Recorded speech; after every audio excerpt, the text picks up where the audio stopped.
message. Let me.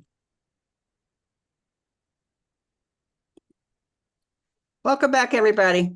I want to say thank you and help welcome Maria Wellish as our speaker, our faculty for Module 11, Pastoral Care for Seniors.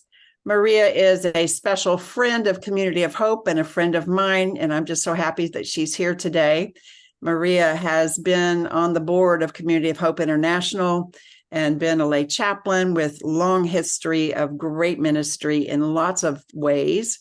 And so we're so happy that you can be here today, Maria, to share, particularly about caring for seniors. I know that's a special love for you. For sure. So please share whatever you'd like and start. Great. Well, first of all, thank you so much for inviting me to be with you today. It is a delight to be back at St. George. It looks beautiful. Everybody is so kind and welcoming, and I just love being here, and I love the opportunity to talk about spirituality of aging. The first thing that I want to do is help you to understand my background, so you know from whence I come and how my thinking evolved. But I started as a registered nurse, and then became very involved in long-term care after being in the military and urgent care, trauma.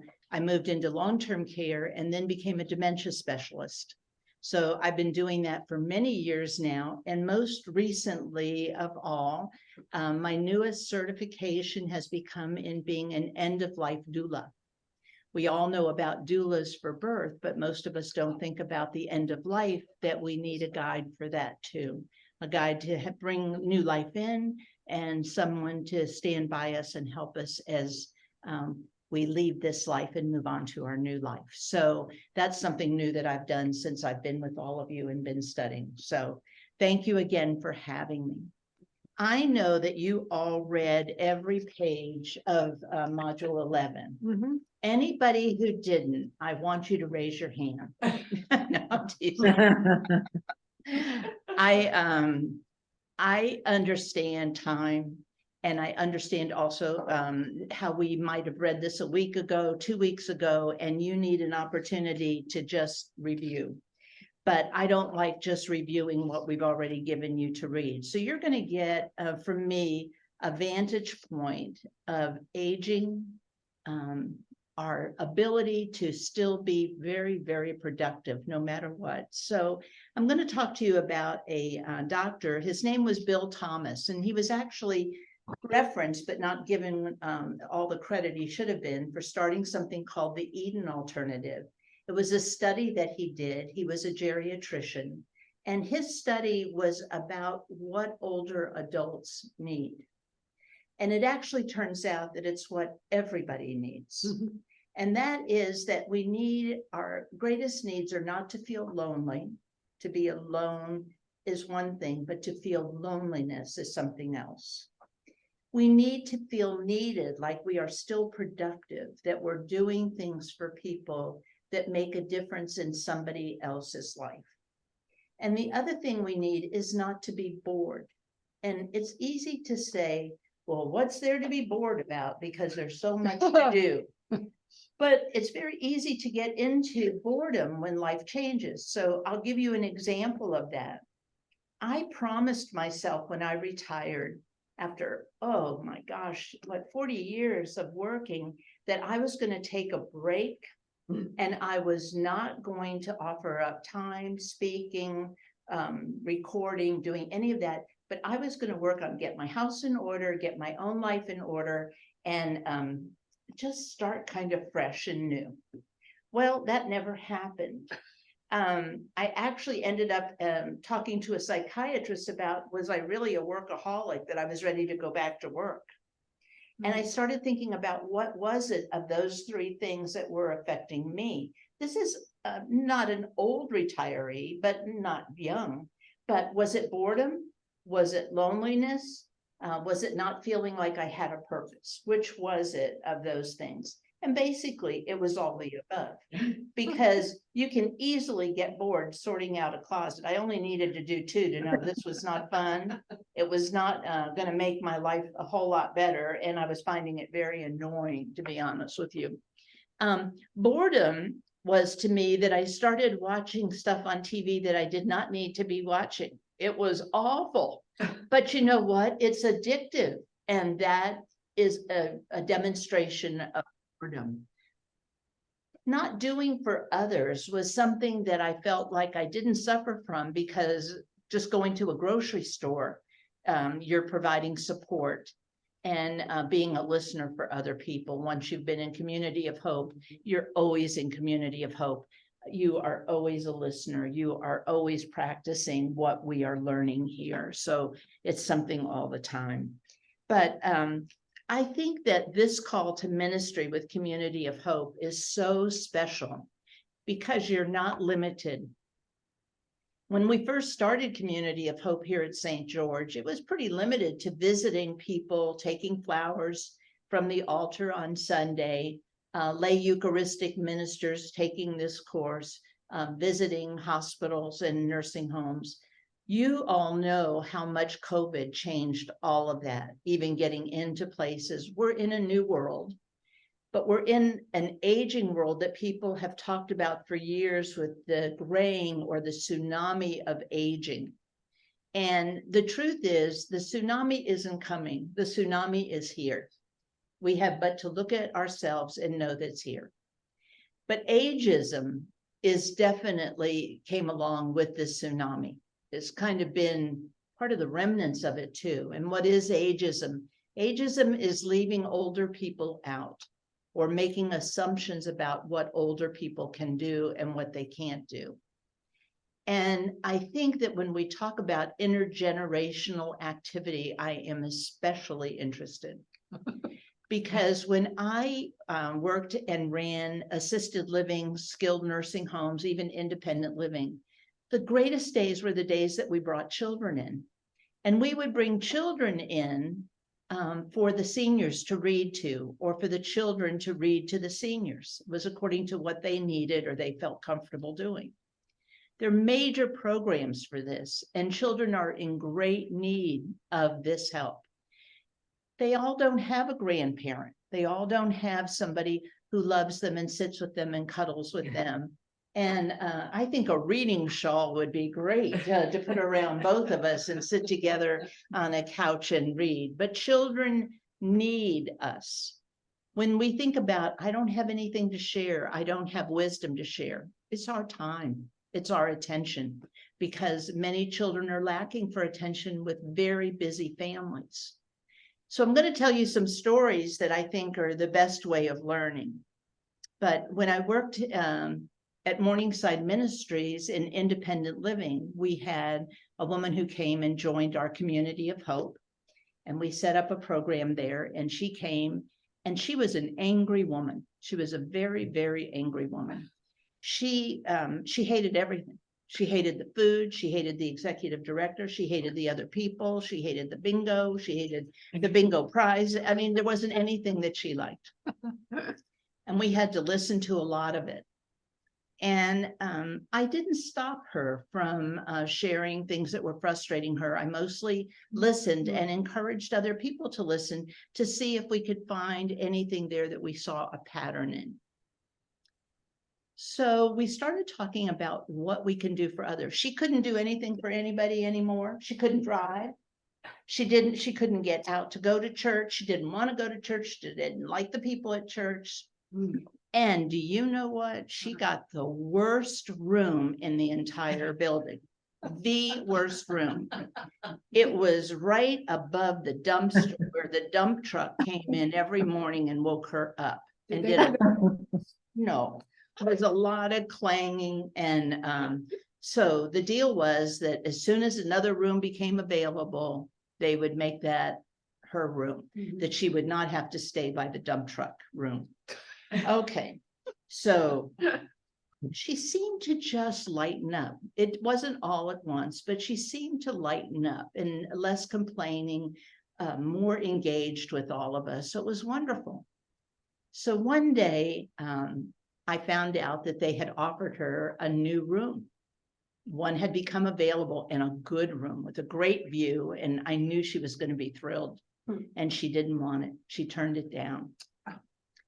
And I said to her, "Oh my gosh, tell me why, Julie, did you turn down the room?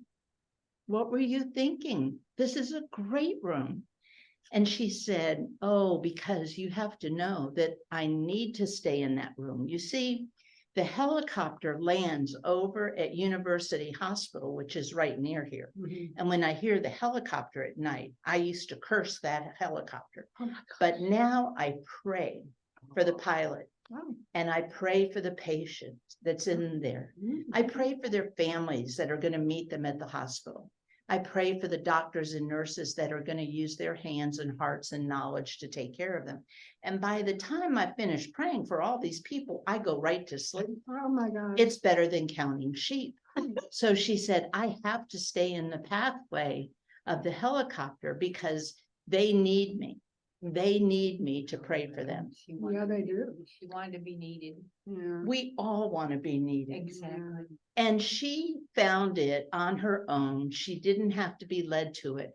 But you know what was interesting is that she began to absorb the things that we were talking about in Community of Hope without it being a lecture or a lesson or a practice exercise. It's like almost this is something that invades your body and takes over your mind and your heart and your soul.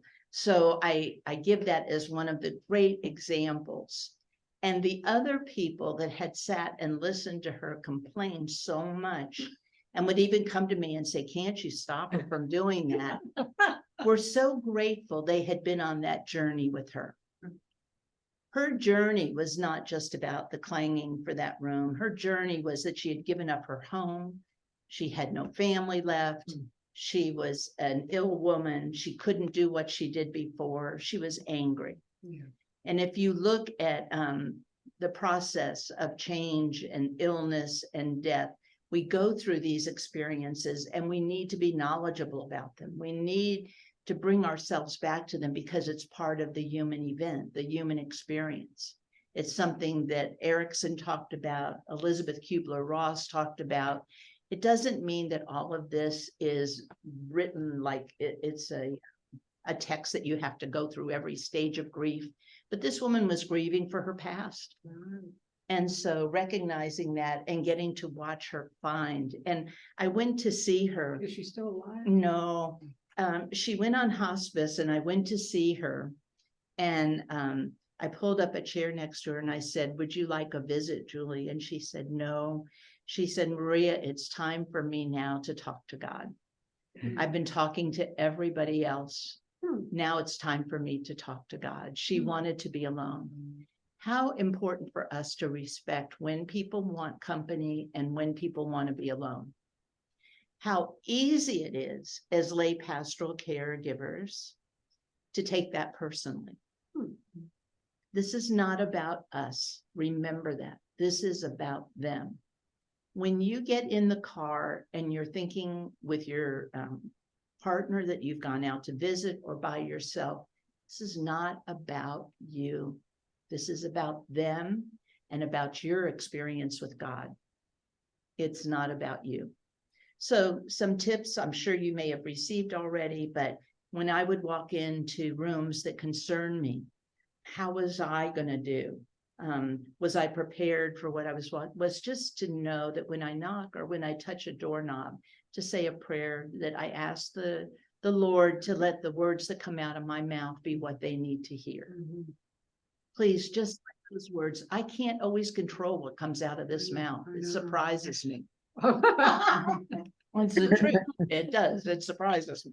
But I can say that I know that I'm going in with the right intent when I'm taking God in with me. And when I leave with God and ask God to open my heart to be honest with myself and honest about this person. We talk a lot in these pastoral care, as we grow older, our energy seems to leave us a little bit. Some people will say no, but I will tell you, in all honesty, I don't have the same energy level that I used to have. Mhm. And so I don't think that I would want a real long visit. I would want a very short visit. That's right. But there are other people that can't get enough of you, that they don't want you to leave. They'd like you to get in the bed with them and cuddle. Do you know what I mean? It's just like when they had children, and I see pictures of that. I could get into every scenario of things I've even had to go to court over to be deposed about what people do with seniors. Our thing is, whatever you're doing, make sure you're doing it with love. That's all. And go in and go out and ask permission to stay. Ask if this was enough time and should you come back another day? Would they like another visit? Is there something that you can bring for them? I know that's not our job, but to bring some hand cream or stamps or envelopes or something like that is really wonderful. Very isolating to be in these homes. So we'll talk about that. Okay. At the end of life, we're finishing our work, but it doesn't mean we're done working. And when you read the rule, it's interesting that Benedict talks about that as you get older, you don't give them the same amount of work to do out in the field. They don't have to stay standing up doing all the dishes and do everything that they did when they were younger. They make concessions for the elders that are within their community. But they don't want the elders taking advantage of the youth or the younger people and being demanding and requiring things and attention, because that can be a nature of us growing older too, feeling like we have priority. We're all equal when we're in this community together. It's just we only can give what we have to give. And we also have to learn to accept gracefully. And I love that my daughter has taught me so many lessons. And one of the lessons that my daughter gave to me one time was, Mother, please don't do all that. Oh, no, you don't have to, or you don't need to do that. She said, could you just say thank you? Oh. I thought that was just a wonderful, could you just say thank you? And I use that a lot, and I see other people who don't use it. And I think, oh my gosh, instead of putting up all those barriers, could you just say, oh, thank you? That means a lot. I do. Let I me have tell you, barriers everywhere. I know we all do. It's our nature, you know, it's our nature to give, but not to receive. But when we do receive, you've met people who are very needy, very demanding, and you almost don't want to start giving to them, because the more you give, the more they want. And it's absolutely life-sucking too. And that's something that you need to be aware of. That's not healthy for them either. The unfinished business in people's lives is something that we shouldn't be afraid to talk about. And I would never walk into your room and know that you had been termed terminal, and that you had been given so long before you were going to die, and say, is there anything in your life you'd like to review with me? Is there anything that you're feeling bad about you'd like to talk about now? No, Do you have anything that you need forgiveness for right now? oh, please. Please, please, let's all be honest. That isn't how we want to be approached at any time in our life, whether we're a young mother or whether we are sitting with someone. But silence and a thoughtful question brings out so much from people. It's why I really liked it when Andy was talking with our group about just being present. Just being present, and sometimes just being quiet is good. I ask people sometimes, when you spend this much time alone, what are you thinking about? Are you willing to share with me things that you're thinking about? And then giving it a little bit of time. Don't jump in to answer for them, but giving, what are you thinking about when you're all by yourself? Can you imagine right now if I asked all of you to give me what was the heaviest thing on your heart right now at this moment? You'd have to have a little bit of time to think about it, wouldn't you?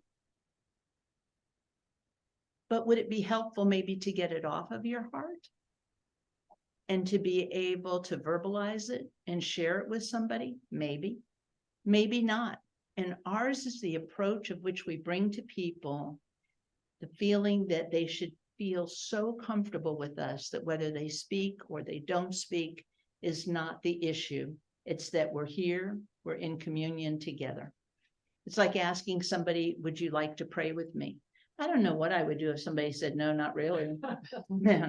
I wouldn't pray, but I always say to someone, when I leave, is it all right if I'm praying for you? Because I'd like to do that. Everybody has agreed to that. Some people are not comfortable praying with you. Is anybody like that? I used to be like that. I felt very responsible for praying appropriately. I didn't know quite Exactly. what was appropriate. Exactly. Yeah, how we were going to do that. So reminiscing, remembering things, bringing up memories can be very wonderful, or it can be very painful. And most of you don't know me, but those of you who do know me would know that I lost a daughter when she was 15 years old in a tragic accident. And I had someone call me on the anniversary of her accident this year, and they said, I just wanted to know what you were thinking today. And would you like me to come over and go through some photos with you? I thought, I'd like a gun to shoot me. I don't want to go through photos. I didn't know what you were gonna say. I almost thought you'd say, yeah. Oh, no, I did not want to sit and go through photos. But you know what? Wow. My sister would have given her eye teeth to have someone come over and sit down with her and go through old photos of Jessica. That would have been so wonderful for her. So we're all different, and we all have to be accepting, of what is it that means something. I will tell you this, that all of us want to be remembered. I don't think there's a person here that just wants to be forgotten, to say, when I'm gone, and just forget me. Do you know what I mean? And I like to tell people what I remember about them when they're living. Stories of things that they did or said, or something they made me laugh, or something that made me really think about for a long time, that when I look at them, that's what I think about. That I've touched somebody. They've touched me. So I think the work that I did was an online course, and anybody can take it for doula training. You don't have to be a nurse or a lay pastoral minister, anything. You can take it just for the sake of the education. It's offered by an organization called INELDA, INELDA, and they have short courses too. But I think it's very helpful when we're in this field to be able to talk about dying, to get comfortable. We're never really comfortable with the idea of someone else's death. But I think that people do get comfortable with the idea of their own death. I do. I think, as people say to me a lot of times, I'm not afraid of death. I'm afraid of the process of dying. I'm afraid of pain. Yeah, the pain. The pain of discomfort, the pain of people trying to talk to me and not knowing what to say. I think this is where lay pastoral caregivers make the greatest difference in life, is just being present and letting people share what it is they're comfortable sharing. Any comments so far? Yes, what did you say to your best friend when she said, would you like me to come over and take pictures, bring pictures? Did you say, no, thank you? I told her that I still, after all these years, found looking at pictures very emotional, and that I couldn't do it, but that I would love to meet her at Starbucks for a cup of coffee. Okay.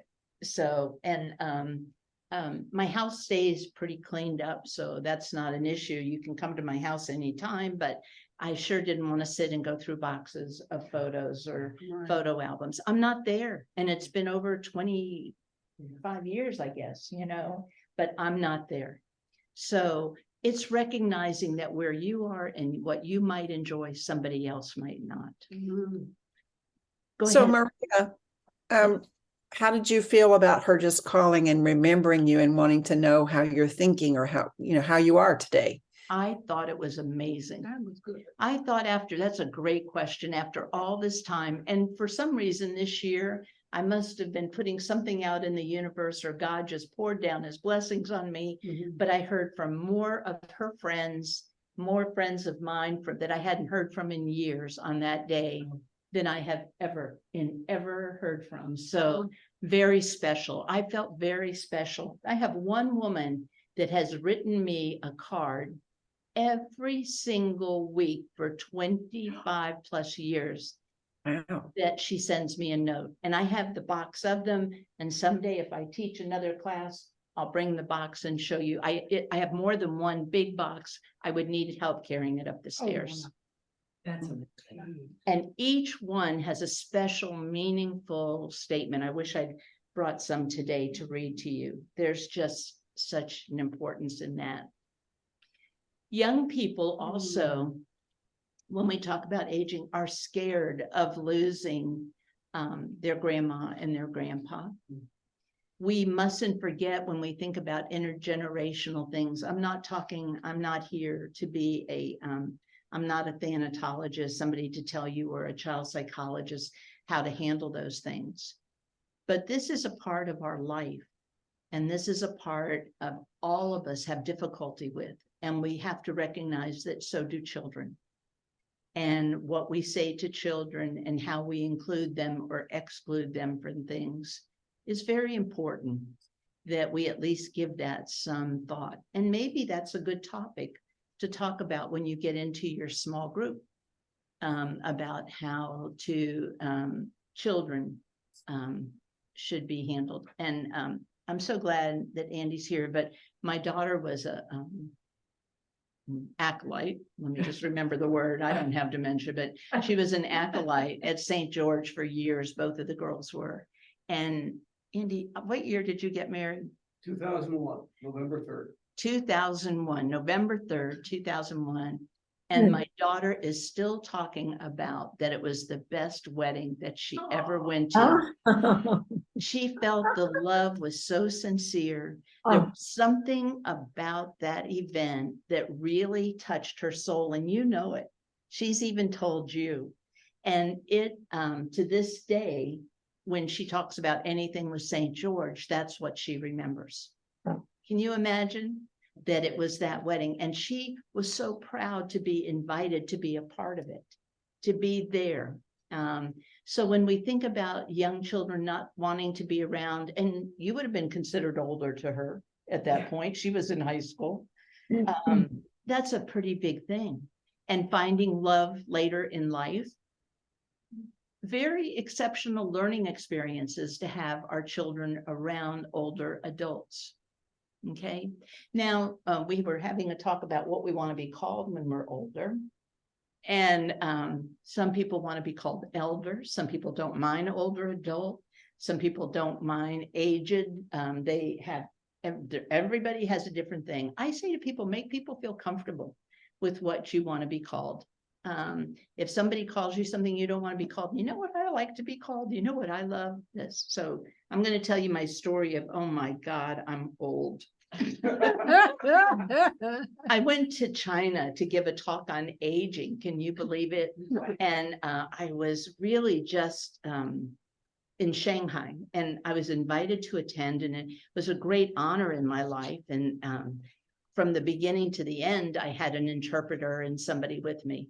But the last day, I wanted to go over to a museum across from my hotel, and they told me to get there very early in the morning because the people started coming at about 6 a.m. So I got up at 5 and I grabbed some coffee and I went to the park that surrounded this museum in Shanghai.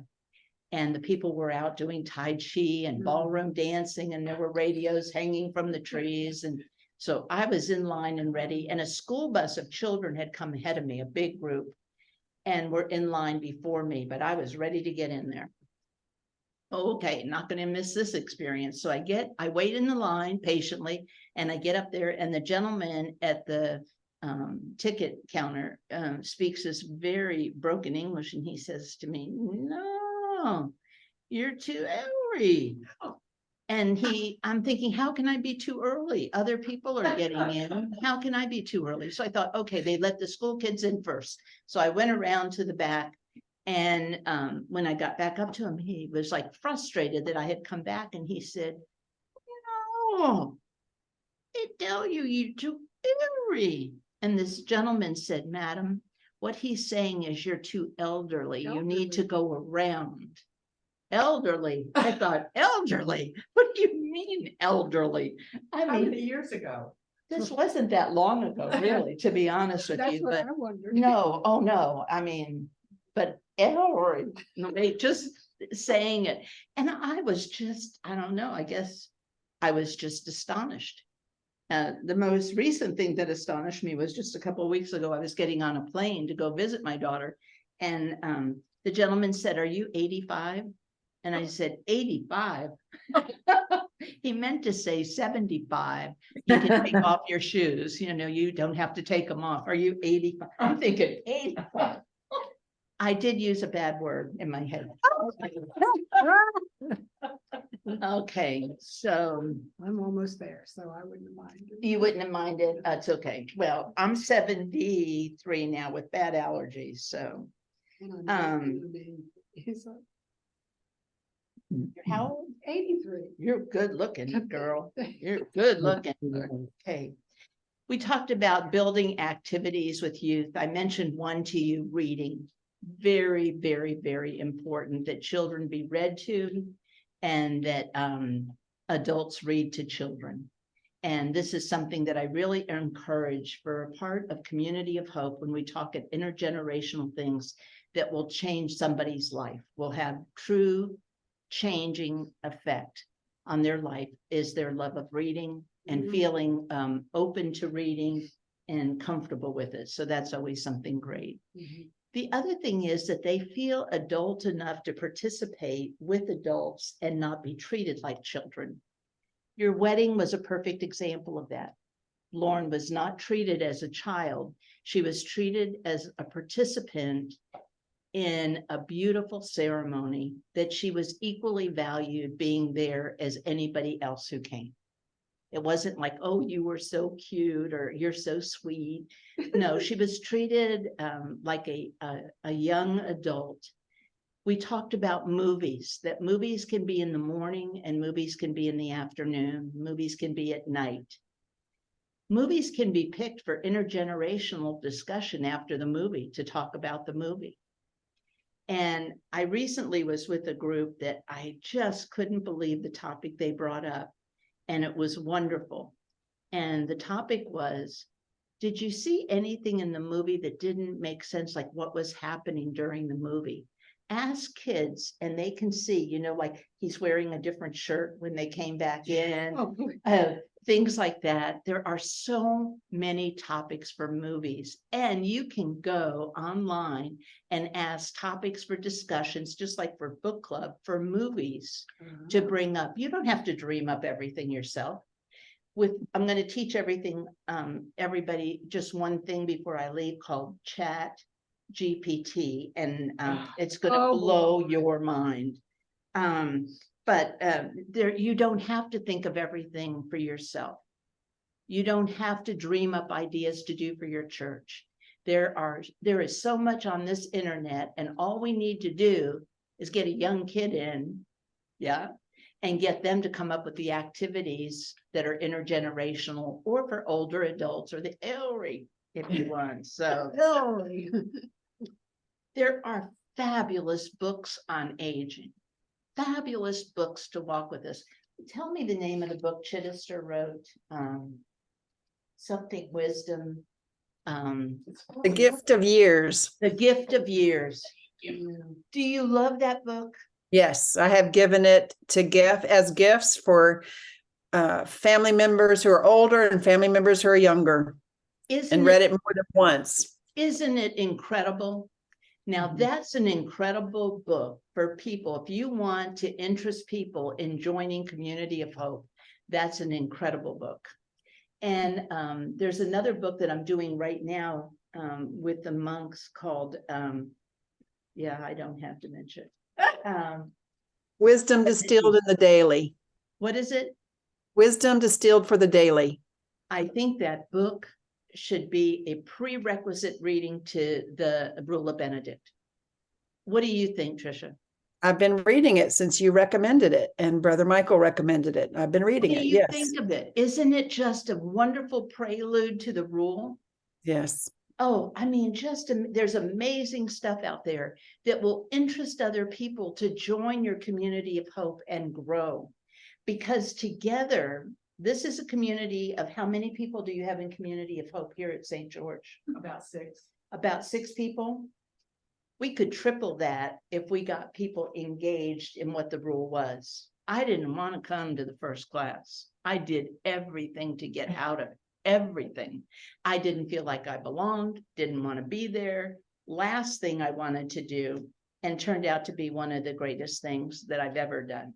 How much time do I have? What to was the talk? name of the book? Wisdom for what, you all? Wisdom, a date. Go ahead, Tricia. Tricia? Wisdom Distilled, Distilled, for the daily. Okay. Let me look at that. Fabulous book. It's not noted in there. It's Joan Chittister. Oh, Joan. Yeah, it's Joan Chittister. It's incredible. It's 11:15 is our next breakout, so however much, Okay, save some time for questions, so people will Okay. talk to you. I want to just talk with you for a second. I could go on and on and on and talk. I do entire lectures and discussions on dementia. I think it's very important. I have so much more that I want to learn how to share and to share, especially with Community of Hope.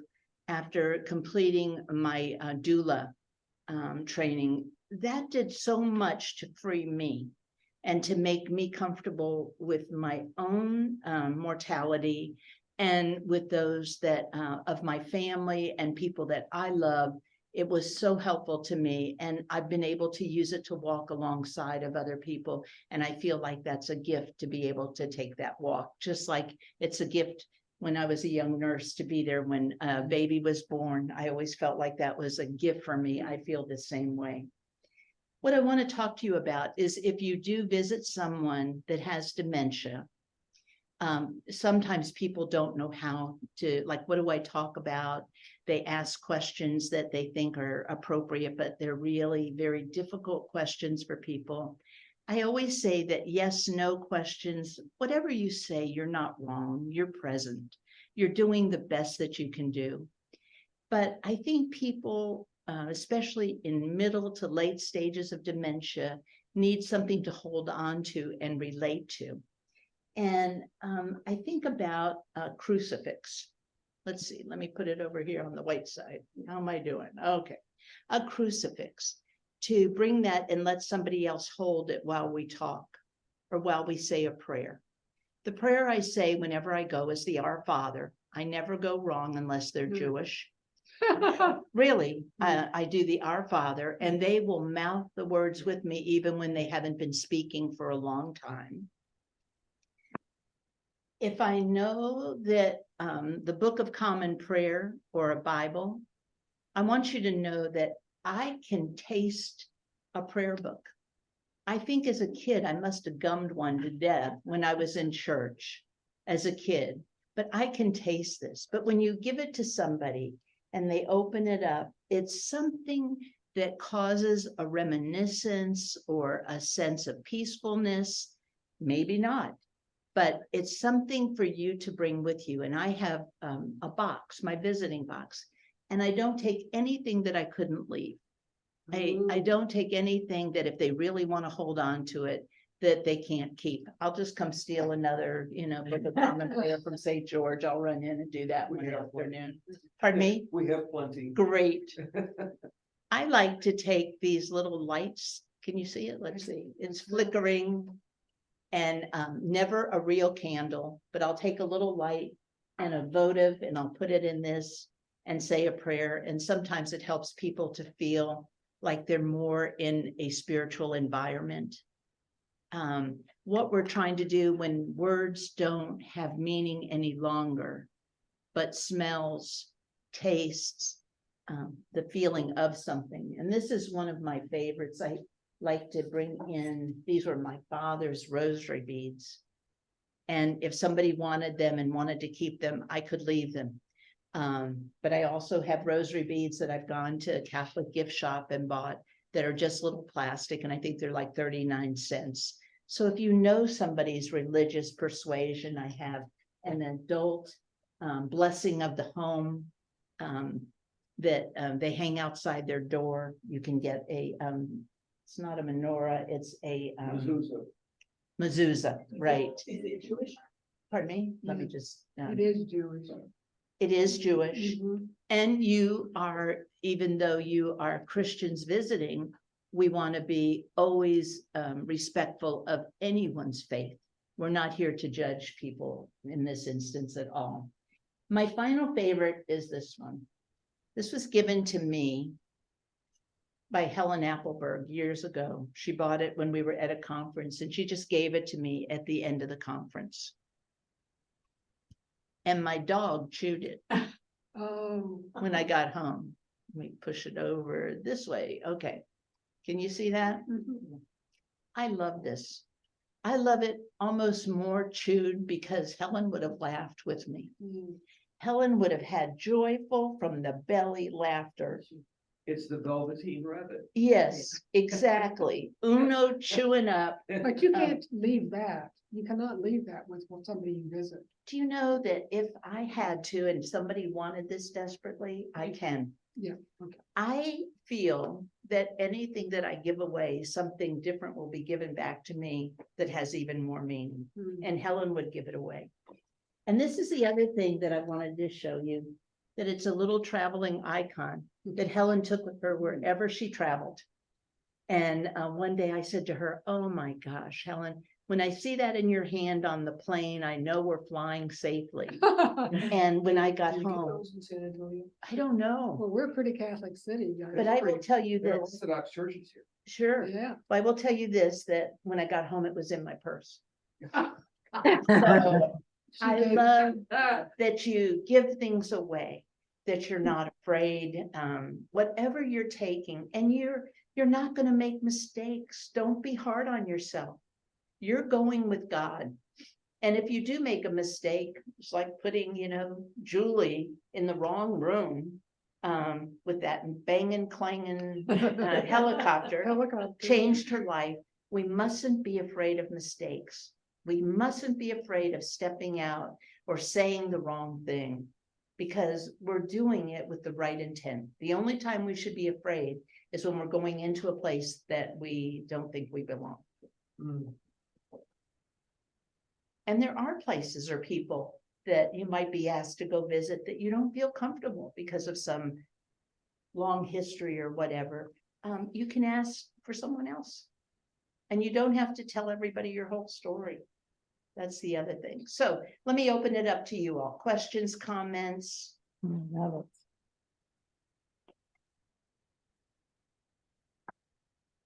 No questions Well, or other than comments? the Book of Common Prayer, a lot of those things are Catholic. So we're going to Episcopal. I think we're going to only Episcopal people So far. so far.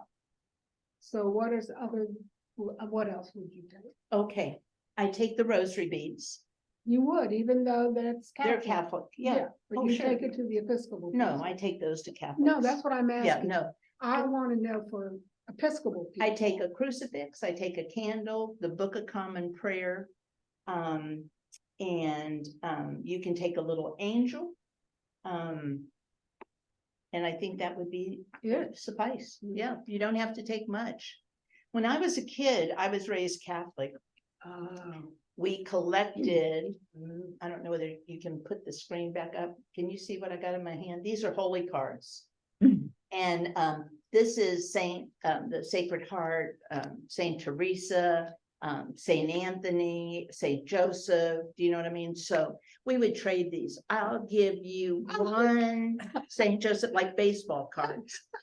Take this to a Catholic and they will remember doing it. Right. Take this to a Catholic that when, as a kid, they will remember trading the holy cards. So you will find things all along the way that just will touch your heart as maybe I could take that to somebody and just put it in their hand and leave it with them. Somebody recently gave me this. It was, may God hold you in the palm of his hand. And it was a little tiny angel. Oh, And when you that's feel it in cute. your hand, tell me that wouldn't be special. Yes, it would be very special. Okay. And if you want to keep it, you can. Yes, Yes. no. So, no other questions for me? Comments? Let's see what else. Tell me what you agree with and what you don't. Um,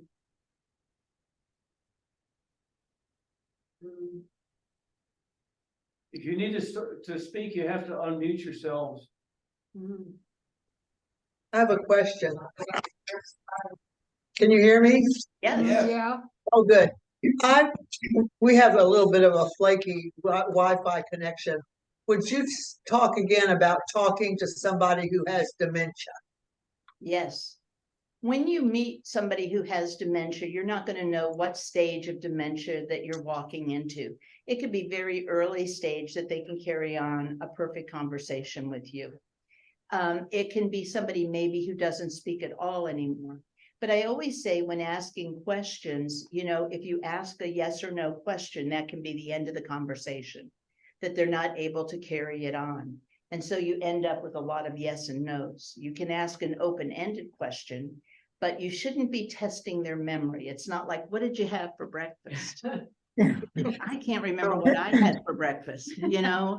So we're not putting them in the seat, I think, but you know, one of the questions is, this is a beautiful soft blanket. Do you think this is soft? Well, in my experience. Yes.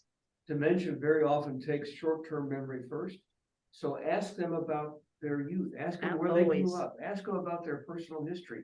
The Merritts, Joyce particularly, was a child during the Blitz in London. Oh, the and she's stories got you will stories hear. to tell. that's true. Yes. They're all still there. The stories you will hear are just unbelievable. So I just filmed, and we did this, I do professional filming. I don't look like this, I hope. I look better. But I just did a filming with a young woman on Home for the Holidays. And it's about going home, and it could be very useful to all of you just going to someone else's home to visit for the holidays, but things to think about. Families are very complex. It's Mhm. very difficult when we get involved with families. It is important to recognize that we're there for them. We're not there, especially with other families, to criticize the caregivers.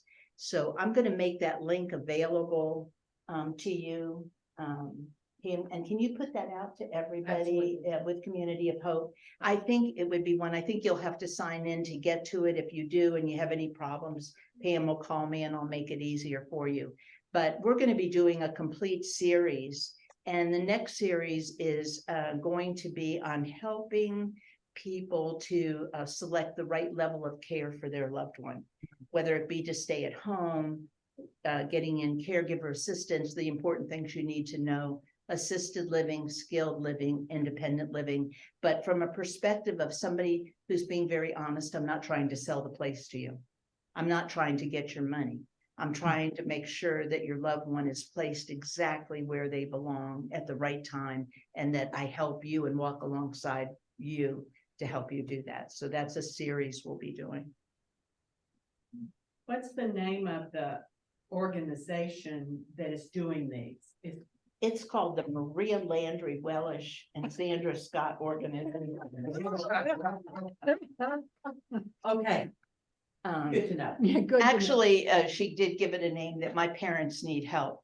I think we all need help. But this is, to me, one of my gifts that I wanted to do when I finished working for a corporate, and to be able to do with a real sense. When you work for an organization, you're being paid and you have to be True. very careful, and you're trying to always promote them. I'm not promoting anything but best practice with love. When you- Jody, did you have a comment? I have a question here. Jody, Jody, you need to unmute. Sorry, nope, I was just reaching for something, sorry. Okay. We have a question right here. You were talking earlier about ageism.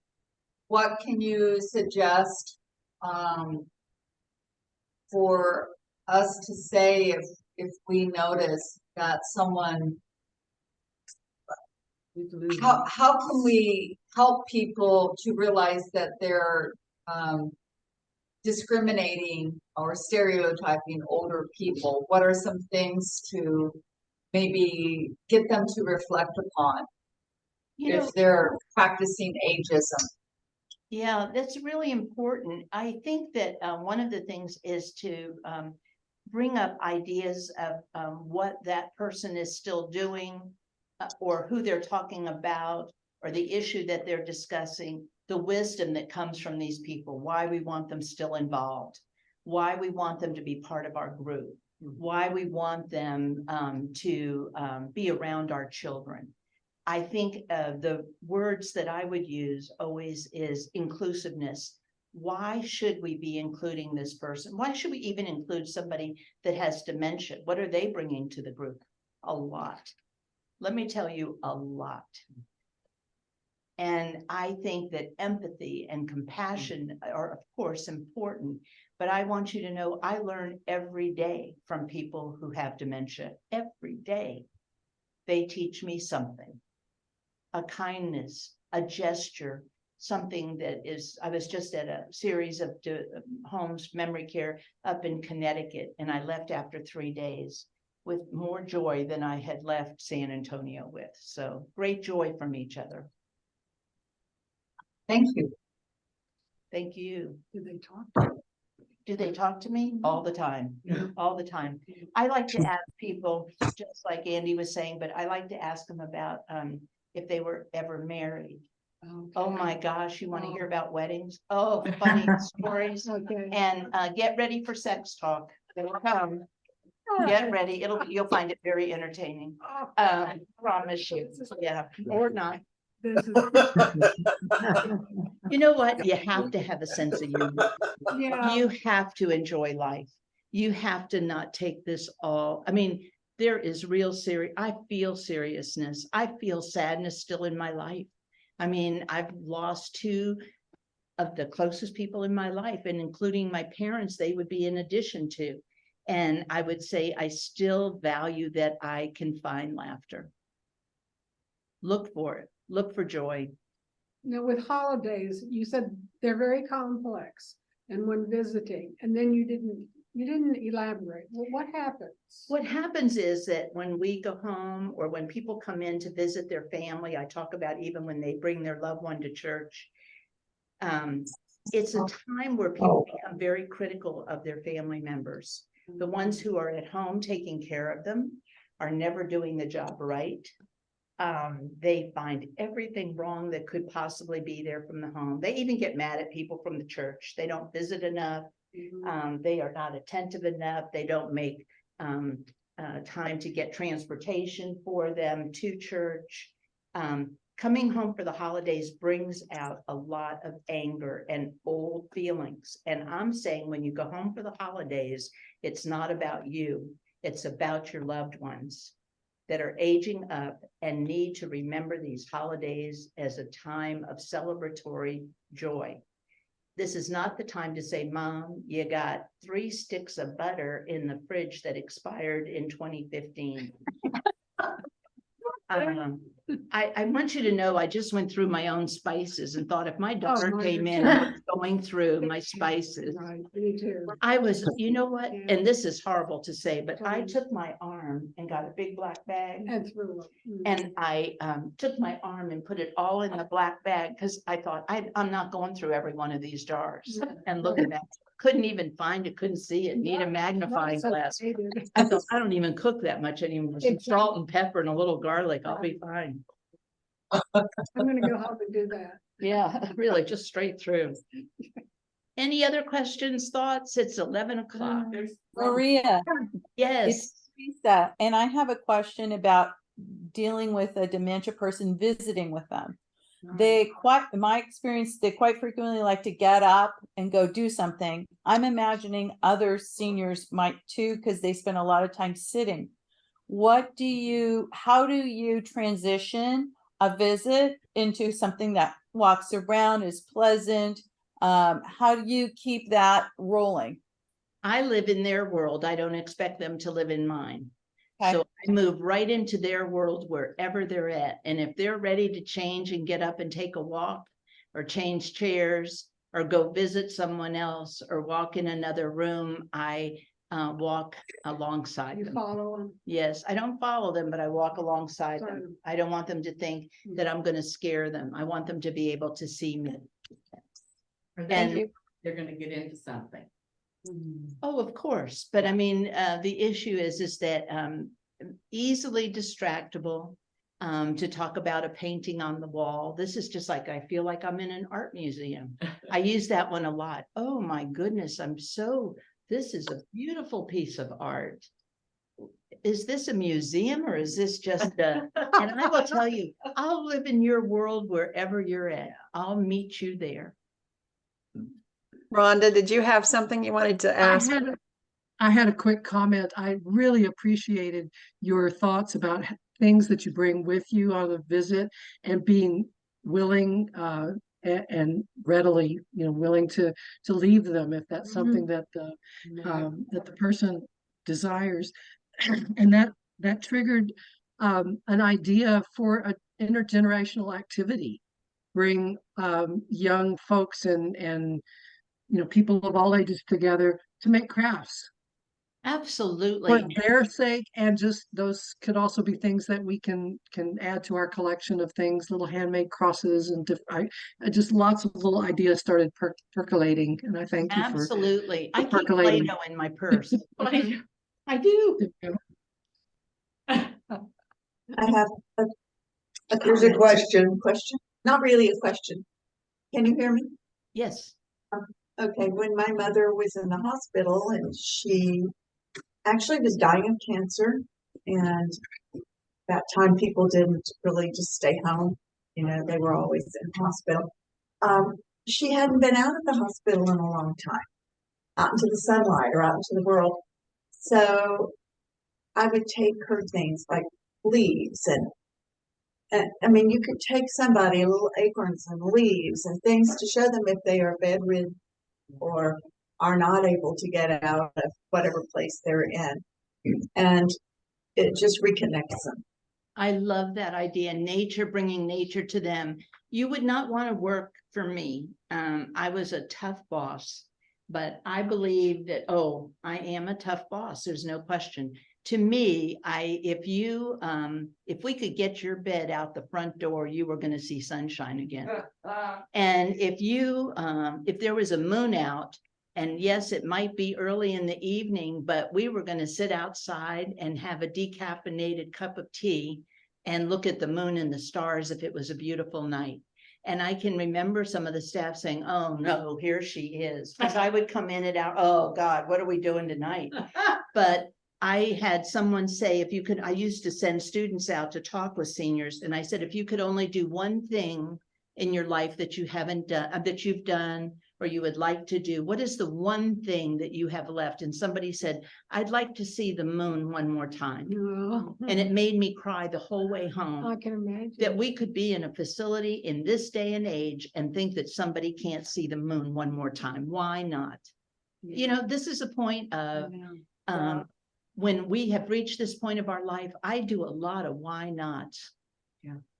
Now they wanted to take a group camping and I said, why not? Because I can't afford the liability. I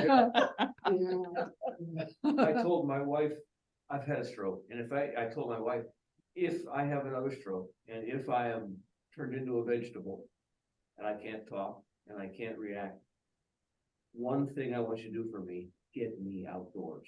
Yes, Every day. absolutely. Mine is to make sure I don't have hair on my chin. So. Basic. And this is important stuff. I think it's very important stuff personally. I do. So I love you all. I love that you're here, that you would join me. I loved your interaction and your dear faces, and thank you for having me. And I hope to see you all again in person. Take good care. Maria, Thank you very much. Thank you, Maria. Love you all. Love you. Thank you. She's one of the best ones we've had. Yeah. Um, Yeah. this one, yeah, Always listen, telling email me